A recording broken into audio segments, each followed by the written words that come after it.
Hey everyone, welcome to Cradle Golf. I'm Will. If this is your first time here, welcome. I talk about TGL every week, and then I also put out my own golf content. So if that's something that interests you, stick around this video. If you like it, consider subscribing. So there's not much to talk about with TGL this week. LA won 6-2. It was kind of a stinker. Colin Morikawa played great, and Good bought an interest in the LA golf team, and they're now undefeated since. Although they were undefeated before, so it doesn't really matter. What I want to talk about today is what most fans, including that one drunk guy at TGL, are clamoring on about, and that's the hammer. Now, you see, the hammer pre-exists TGL. If you play golf for money, you know what it is. It's the ability to double a bet on a hole to apply pressure to your opponent. And the problem with the hammer in TGL is if you are winning, where it doesn't really matter if you rack up 6 or 10 points, there's no incentive for the winning team to put more pressure on the losing team. They already have a lot of pressure on them.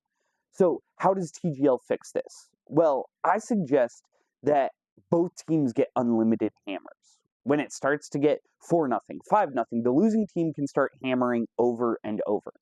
On top of that, both teams have maybe 2 golden hammers where the other team has to accept it, has to play for 2 points. This allows the losing team to make bigger bets to try and gain up ground and make the match more interesting. It'll make it more interesting for the viewer. But the reality is that if you're down 4 or 5-0, you're probably playing worse golf like Boston was yesterday. So if you keep hammering, won't it lead to a bigger blowout? Yes.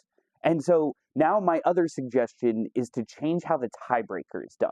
Instead of doing number of holes won, do number of holes closed out. In every other match play format, from the US Am to the Ryder Cup, President's Cup, back when they did match play for Dell, if you win on the 15th hole and you're up 4-3, it's match over. And so they should, instead of playing meaningless golf in TGL, just end the match. And the tiebreaker is, how many holes did you close out through the TGL season?